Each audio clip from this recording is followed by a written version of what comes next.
আজকে চলো তোমাদেরকে ঘুরিয়ে আনা যাক শ্রী শ্রী এক্তেশ্বর বাবার অন্নকূট মহোৎসব থেকে। তাই সকালবেলায় উঠেই রেডি হয়ে নিলাম। চলো তাহলে যাওয়া যাক সেখানে। এই আমার পার্টনারও চলে এলো এবং আমরা বেরিয়ে পড়লাম। Hello everyone, welcome to our mini blog. তো যাওয়ার জন্য একটা টোটোতে উঠে পড়লাম। এই অন্নকূটটির আয়োজন প্রত্যেক বছরই হয়ে থাকে।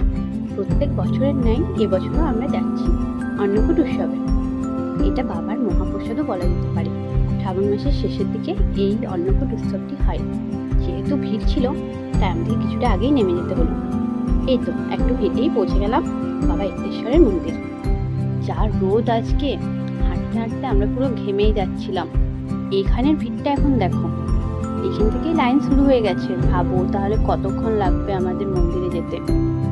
আমাদের অবশ্য বাড়ির লোকেরা কিছুক্ষণ আগেই পৌঁছেছে, তো তারাই লাইনে দাঁড়িয়েছিল, আমরা তাদের সাথে গিয়ে জয়েন করে গেলাম। এই যে দেখো, লাইনে দাঁড়িয়েও আমরা ঘামতে থাকছি। তোমাদেরকে একটু লাইনটাও দেখিয়ে দিই। দেখো এখনো এতটা, অর্ধেকটাও এখনো আসেনি। যা গরম করছিল আমরা একটু ছাওয়াতে দাঁড়িয়ে গেলাম। ফাইনালি এরপর লাইনটা এগোতে শুরু করেছে। তাহলে আমরা ঢুকে গেলাম লাইনে। মোটামুটি 30 মিনিট পর এই দেখো আমরা মন্দিরের সামনে দরজায় এসে পৌঁছেছি। এরপর মন্দিরের ভিতর প্রবেশের পালা। চলো। চারদিকে যা ভিড়, তাই আমরা ঠিক করলাম এই 3 নাম্বার কাউন্টারটা, যেটা একবারে সামনে পড়ে, এখানেই বসে যাব। তো যেই ব্যাচটা হচ্ছিল আমরা তখন ওয়েট করছিলাম। প্রত্যেক বছর এখানে কিন্তু খুব সুন্দর খাওয়ায়।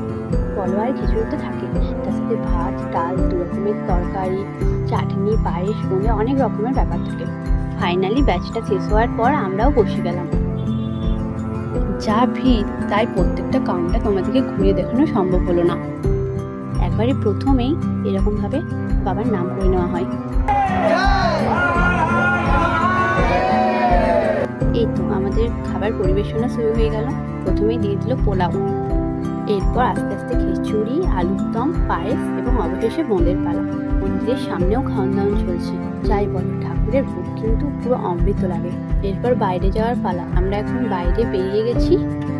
চারিদিকে দেখো বাবার কত ভক্তরা এখানে সব রেস্ট নিচ্ছে। যা রোদ ছিল তাই মুখটাও ধুয়ে নিলাম। এই যে দেখো এখনো কতটা লাইন বাকি, কত ভক্তবৃন্দ এসেছে, তোমরা জাস্ট দেখো।